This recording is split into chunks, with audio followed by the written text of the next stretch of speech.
Ya, baik. Selamat malam semua, Bapak Ibu Saudara yang dikasihi oleh Tuhan. Ya, lagu ini mengingatkan kita semua ya, bahwa kita menyembah Raja di atas segala raja. Nah, di dalam kitab Kisah Rasul yang akan saya lanjutkan masih di pasal 1 bagian terakhir ya, Bapak Ibu. Kita diingatkan bahwa kekuasaan wilayah, nah ini terkait materi Selasa kemarin ya, bukan jangkauan wilayah yang luas sebagai raja ya, daerah, tapi siapa yang memerintah? Yang memerintah gereja, yang memerintah orang percaya. Nah itu kita boleh diingatkan, hidup di dalam kerajaan itu yang dimaksud ya. Jadi Yesus itu adalah raja. Nah, besok kita memperingati kenaikannya dia ke surga. Wah, ini luar biasa. Nah, mari kita melihat saudara-saudara di Kisah Rasul. Nah, ini ya, pasal 1 bagian terakhir ayat 15 sampai dengan ayat yang ke-26. Ya. Kalau di ayat-ayat sebelumnya itu Tuhan Yesus bersama-sama para murid ya dijelaskan 40 hari di dalam tubuh kebangkitannya. Masih bisa mengajar, ya mengingatkan, dan yang terpenting memerintahkan amanat agung sebelum dia naik ke surga. Kemudian tunggu ya janji Bapa dicurahkan, yaitu Roh Kudus. 10 hari kemudian barulah digenapi. Nah, para murid itu menanti-nanti sambil berdoa, ya menanti janji Bapa sambil berdoa. Nah, ini kita sudah pelajari bersama-sama setelah hari Rabu kemarin. Dan hari ini kita lihat ayat 15 sampai 26 tentang judul perikopnya ke-12 Rasul ya. Coba ayat 15 di situ dikatakan, pada hari-hari itu berdirilah Petrus di tengah-tengah saudara-saudara yang sedang berkumpul itu, kira-kira 120 orang banyaknya, lalu berkata. Nah, saudara, ini diingatkan tentang perkembangan jumlah orang percaya atau pengikut Kristus. Ya. Yang pertama itu 1 orang. Jadi kalau mau jujur, siapa murid Yesus yang pertama kali, saudara? Ya, kalau kita melihat Matius, Markus, Lukas itu seolah-olah Petrus ya yang pertama kali dipanggil. Jadi barengan dengan Yakobus dan Yohanes. Ketika mereka sedang bekerja menjala ikan, Yesus datang dan berkata, "Mari ikutlah aku."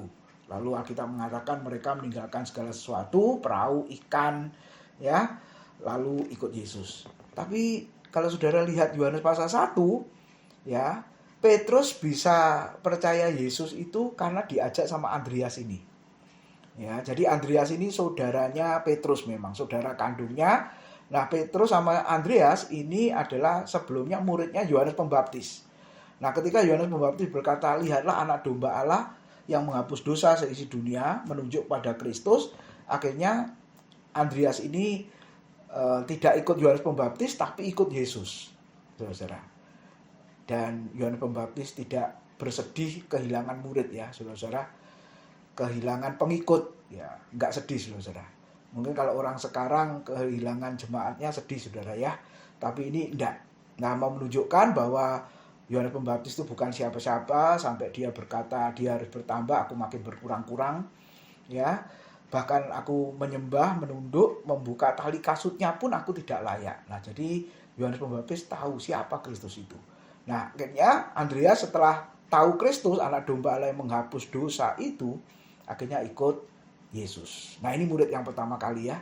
Nah, setelah ikut Yesus barulah mengajak Petrus, saudaranya, saudara. Nah, setelah itu 3 murid ini yang selalu diajak Yesus ya. Matius 17 itu waktu Yesus naik ke atas gunung ya, mengajak 3 orang ini, Petrus, Yakobus, Yohanes. Ya, waktu berdoa di Taman Getsemani juga mengajak ini ya, Petrus, Yakobus, Yohanes, tapi ya mereka tidur kata Alkitab. Nah, setelah itu 12 murid. menyertai pelayanan Yesus. Ini yang disebut daftar lengkap murid-murid atau rasul itu ya saudara. Lalu di bagian yang lain ada 70 murid yang tidak disebutkan namanya. Nah walaupun sejarah gereja mencatat nama dari 70 murid itu nantinya. Tapi Alkitab sendiri tidak menyebutkan namanya satu persatu ya. Beda dengan yang 12 murid. Nah setelah itu Kisah Rasul 1 ayat 15 yang kita baca, jumlahnya menjadi 120 orang. Ya, enggak disebut murid tapi orang ya saudara-saudara ya. Kemudian Petrus berkhotbah, nah bertambah menjadi 3.000 jiwa, disebut jiwa.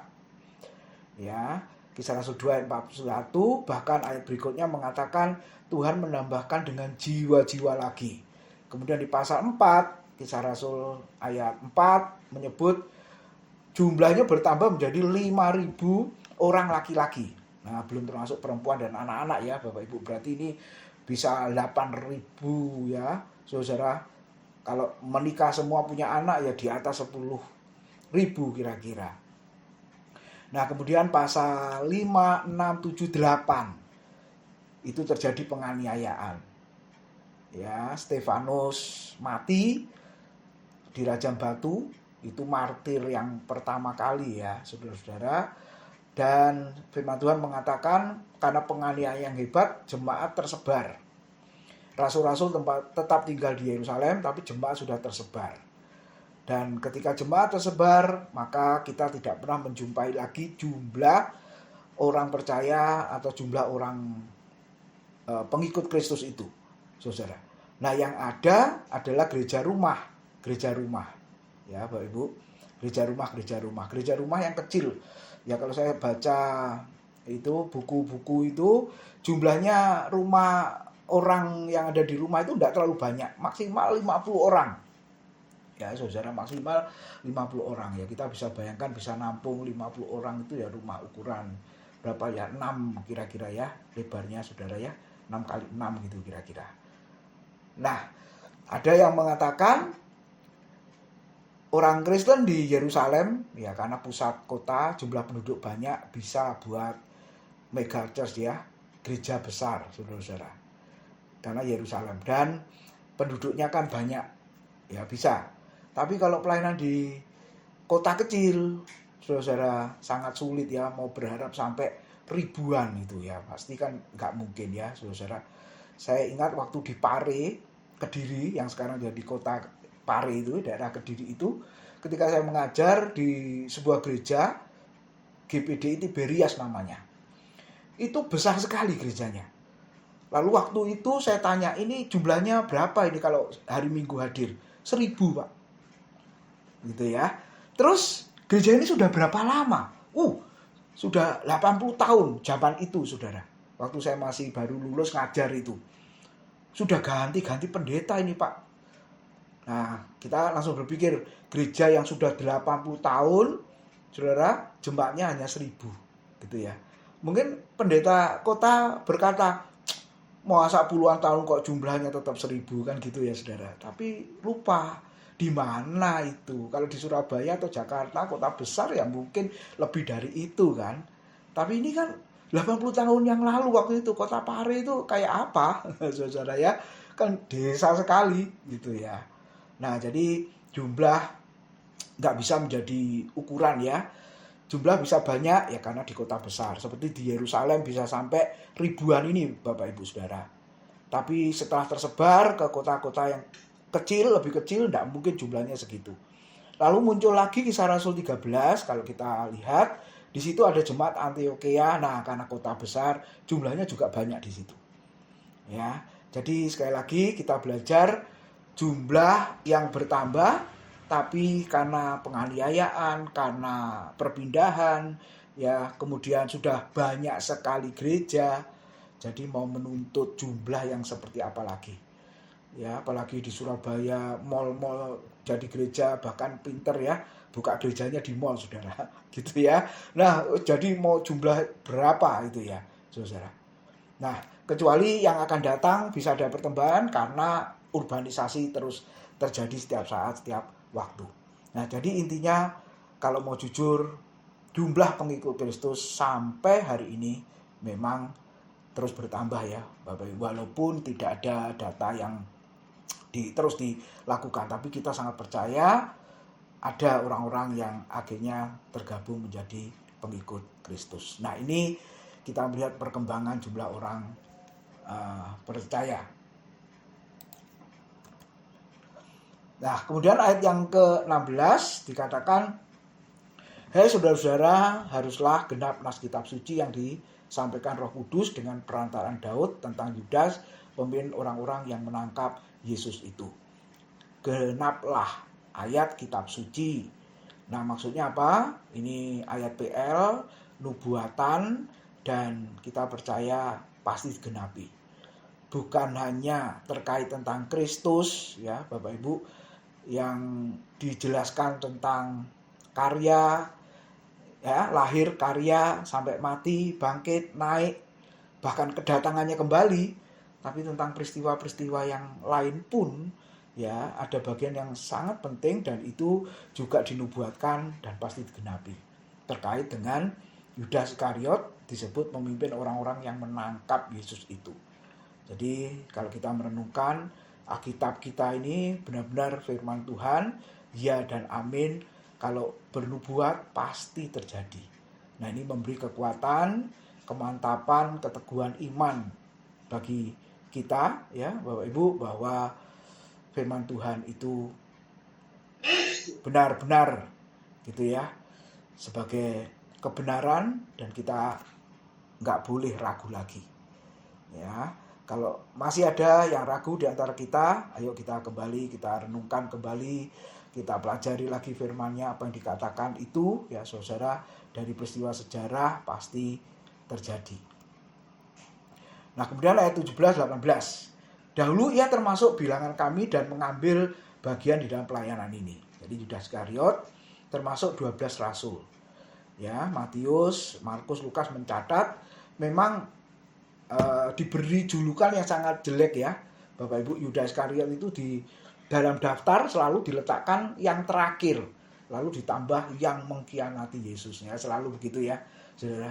Nah, bukan berarti sudah tahu dari awal, tidak ya. Jadi Alkitab itu ditulis setelah peristiwa ya itu terjadi Bapak Ibu. Makanya Matius, Markus, Lukas melihat, oh, dari 12 itu ada salah satu yang menjual, yang mengkhianat, yang jahat ya, makanya ditulis terakhir yang mengkhianati Tuhan Yesus.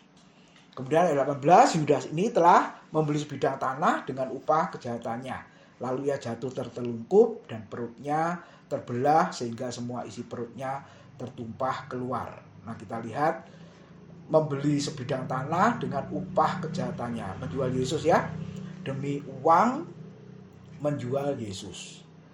Nah, kisahnya di Matius itu sangat jelas, saudara-saudara, tentang kematiannya, ya bunuh diri ya, gantung diri. Ya, tapi Kisah Rasul mencatat ia jatuh tertelungkup, perutnya terbelah, isi perutnya keluar. Nah, ini kalau tidak memahami dengan secara utuh, maka bisa ditanya, saudara-saudara ya, sama orang Kristen sendiri sama yang non-Kristen. Loh, ini sebenarnya Yudas ini matinya apa sebenarnya? Gantung diri apa jatuh? Gitu ya saudara ya. Saya baca tafsiran, gantung diri betul, tapi talinya putus. Nah, dia gantung dirinya itu di bebatuan, Bapak Ibu Saudara. Ya, gantung dirinya di bebatuan. Ya, itu filmnya Mel Gibson juga ya menjelaskan itu ya Bapak Ibu ya. Jadi gantung diri, kemudian di tempat yang tinggi, lalu di bawahnya itu batu-batu semua, lalu talinya putus, kemudian jatuh saudara. Itu ya, perutnya terbelah ya, karena batu-batu yang tajam itu yang membuat luka, kemudian isi perutnya keluar. Jadi sebenarnya bukan masalah. Nah, ini uniknya Alkitab. Mengapa kita perlu mempelajari secara utuh? Ya karena kadang nyambung ceritanya ya Bapak Ibu.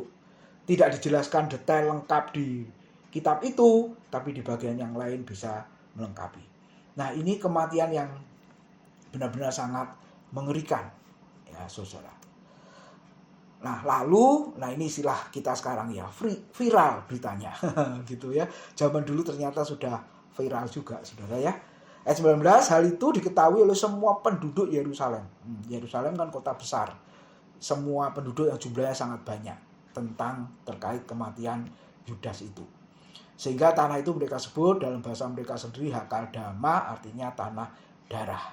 Ayat 20, sebab ada tertulis dalam kitab Mazmur, biarlah perkemahannya menjadi sunyi, dan biarlah tidak ada penghuni di dalamnya, dan biarlah jabatannya diambil orang lain. Kita menjumpai sekali lagi nubuatan dalam kitab Mazmur, Bapak Ibu, tentang nubuat dan penggenapan kematian Yudas ya.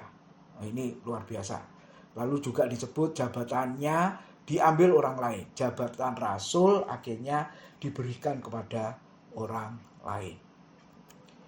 Lalu ayat 21, 22, 23. Jadi harus ditambahkan kepada kami seorang dari mereka yang senantiasa datang berkumpul dengan kami selama Tuhan Yesus bersama-sama dengan kami, yaitu mulai dari baptisan Yohanes sampai hari Yesus terangkat ke surga meninggalkan kami untuk menjadi saksi dengan kami tentang kebangkitannya. Lalu mereka mengusulkan 2 orang, Yusuf yang disebut Barsabas dan yang juga bernama Justus dan Matias. Jadi harus ditambahkan. Ya, usulnya siapa ini ya saudara? Yudas Iskariot sudah mati, ya rasul jumlahnya 12, kurang 1 ini. Nah, ini kalau kita pelajari ya saudara, ini usulnya Petrus ya. Waktu itu kan Petrus yang paling senior di antara semua rasul. Nah, pertanyaannya apakah sesuai pilihan Tuhan? Ya, pilihannya Petrus, usulnya Petrus, tapi pertanyaannya apakah sesuai dengan isi hati Tuhan, pilihan Tuhan? Saudara. Ya, oke, nanti kita lihat aplikasinya. Nah, ini yang luar biasa. Untuk menentukan jabatan rasul pemilihan itu, ayat 24, mereka semua berdoa. Ya, yang tadi Pak Sar juga katakan ya, berdoa. Apa yang bisa kita lakukan? Berdoa, gitu ya saudara ya. Dengan kemampuan yang semua serba terbatas ya, tidak ada power, tidak ada apa-apa. Apa yang harus kita lakukan? Ya sama seperti murid Kristus mula-mula, mereka semua berdoa dan berkata, ya Tuhan, Engkaulah yang mengenal hati semua orang. Tunjukkanlah kiranya siapa yang Engkau pilih dari kedua orang ini untuk menerima jabatan pelayanan, yaitu kerasulan yang ditinggalkan Yudas yang telah jatuh ke tempat yang wajar baginya. Lalu mereka membuang undi bagi kedua orang itu, dan yang kena undi adalah Matias, dan dengan demikian ia ditambahkan kepada bilangan ke-11 rasul itu. Jadi sejak awal saudara, berdoa itu merupakan lifestyle ya, gaya hidup orang percaya. Ketika menggumulkan ya sesuatu, Bapak Ibu Saudara berdoa. Kalau kita mundur dalam perjanjian lama pun, umat Tuhan, tokoh-tokoh Alkitab ya itu juga berdoa. Bacaan kita setiap hari sudah sampai di kitab Bilangan ya, pasal 13 ya Bapak Ibu. Di situ Musa ya, coba sampai dia itu ngeluh ya, seorang diri memimpin ya, begitu ya saudara ya, seorang diri memimpin, terus ya dia sering juga disalah-salahkan, di padang gurun tidak ada air disalahkan juga, tidak ada daging juga disalahkan. Nah ini pasal-pasal yang kita baca ya saudara. Lalu orang Israel ngancam mau kembali ke Mesir. Nah terus sikap Musa apa saudara? Dia berdoa. Ya doanya menurut saya kurang pas, karena doanya nuntut, loh aku ini apakah yang melahirkan jumlah ya, ribuan orang Israel itu ya, masa aku yang melahirkan?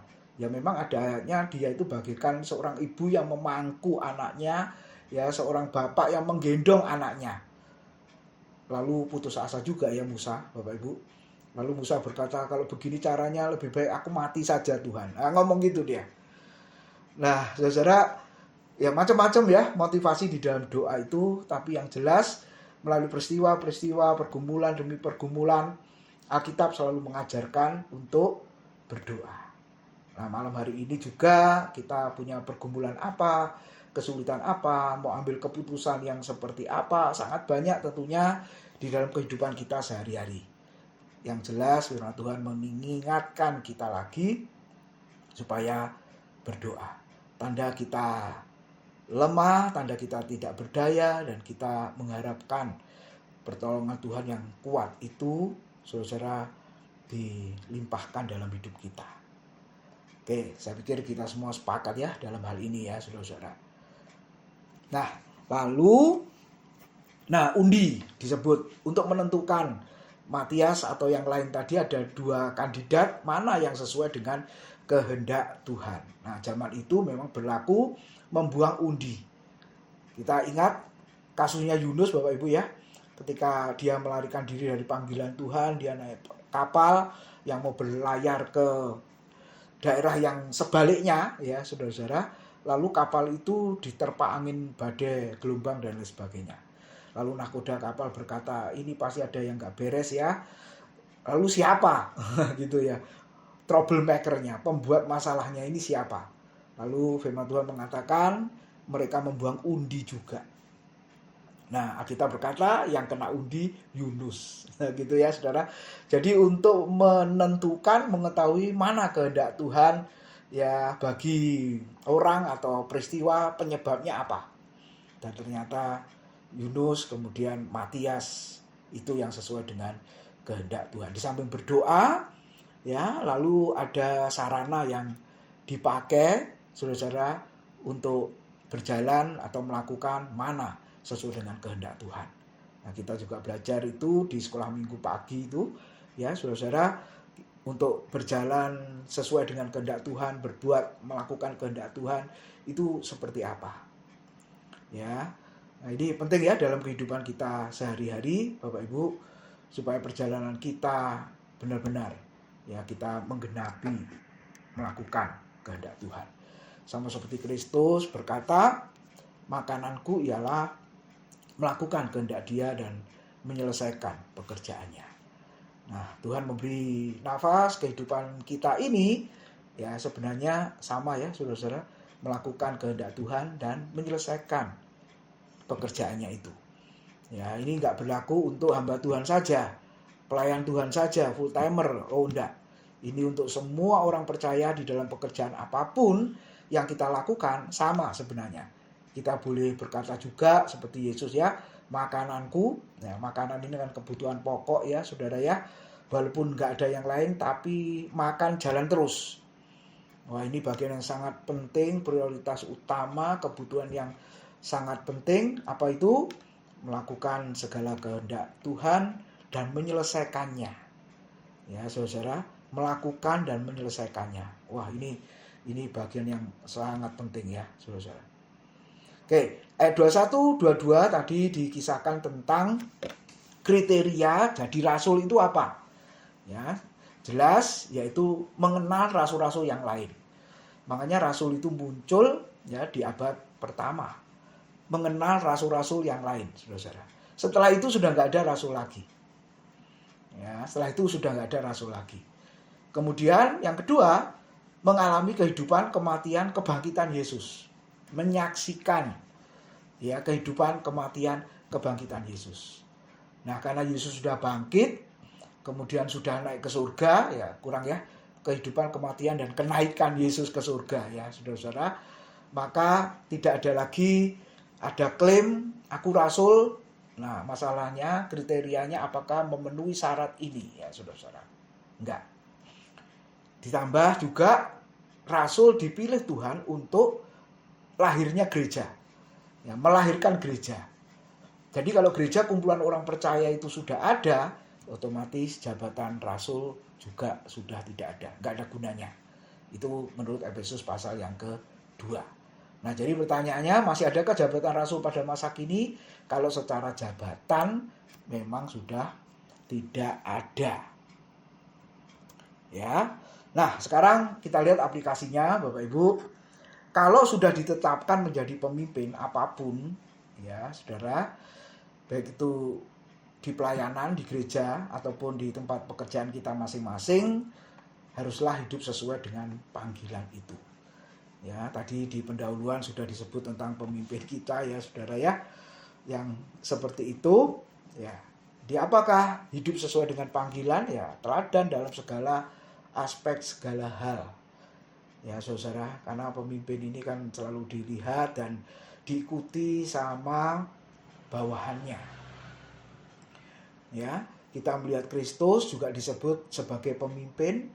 Nah, kita juga meneladani apa yang dia lakukan. Dia benar-benar menjadi teladan. Ya, teladan apa? Sebenarnya satu aja teladannya, kerendahan hati. Ya, sampai dia bertindak menjadi hamba, melepaskan jubahnya, pakai jubah hamba, lalu membasuh kaki semua muridnya. Nah, itu teladannya dia. Makanya kalau kita belajar kepemimpinan rohani, itu kepemimpinan yang seperti apa? Kepemimpinan yang menghamba, kepemimpinan yang melayani. Nah, beda dengan yang sekuler, beda yang di luar sana, kepemimpinannya yang seperti apa? Ya, mungkin macam-macam model kepemimpinan kita bisa melihat, yang diktator lah, yang otoriter lah, yang macam-macam saudara. Tapi hari ini kita diingatkan dari pelajaran ini, apa yang kita harus lakukan, yaitu menjadi teladan. Ya, sebagai papa, juga sebagai mama, orang tua, teladan bagi anak-anaknya paling tidak. Ya, sebagai pimpinan di perusahaan, teladan bagi karyawan, staf, dan lain sebagainya. Sebagai guru, dosen juga sebagai teladan. Ya, saudara, apapun gitu ya. Banyak aspek. Lalu yang kedua, ternyata walaupun tidak ada jabatan rasul atau bahkan nabi, orang percaya sebenarnya berfungsi. Ya, jabatan tidak ada tapi fungsinya tetap ada sampai hari ini. Orang percaya berfungsi sebagai rasul atau mungkin bahkan nabi dalam arti apa? Menyampaikan firman, ya, memberitakan firman, merintis gereja. Ini kerjaannya para rasul, membuka gereja, persekutuan, ya, pelayanan apapun itu, ya, saudara, atau pelayanan-pelayanan yang lain, dan yang terpenting mendewasakannya. Ini ya, dengan cara apa? Nanti di pasal 2 kita belajar yang mengajar jemaat itu, saudara. Sehingga ada kalimat firman Tuhan, jemaat itu bertekun di dalam pengajaran para rasul. Kenapa bisa bertekun? Nanti di pasal 2 kita melihat karena ada Roh Kudus yang sudah dicurahkan secara permanen hari Pentakosta, ya, bulan ini kita peringati tanggal 24 Mei, saudara. 10 hari setelah Yesus naik ke surga, ya, tambah 40 hari Yesus menampakkan diri, berarti hari yang ke-50, ya, Roh Kudus dicurahkan secara permanen. Dan yang ketiga, pemimpin rohani itu, ya, pemilihan pemimpin rohani itu asalnya dari Tuhan. Nah, walaupun jemaat berdoa dengan memakai sarana-sarana yang lain. Dan yang terakhir, kita pelajari apa dari bagian ini? Rasul ke-12 yang menggantikan Yudas Iskariot itu sebenarnya Rasul Paulus, saudara. Kenapa? Karena Matias muncul dipilih, setelah itu tidak ada lagi ceritanya. Kalau saudara baca tadi itu tidak ada ceritanya lagi Matias itu bagaimana, nggak ada. Tapi justru nanti di pasal 9 Paulus muncul, dipanggil Tuhan secara khusus untuk melayani Tuhan. Nah, jadi sebenarnya di hati Tuhan yang menggantikan Yudas Iskariot itu adalah Rasul Paulus. Oke, sampai di sini dulu. Selamat berdiskusi. Saya kembalikan ke Pak Rudi.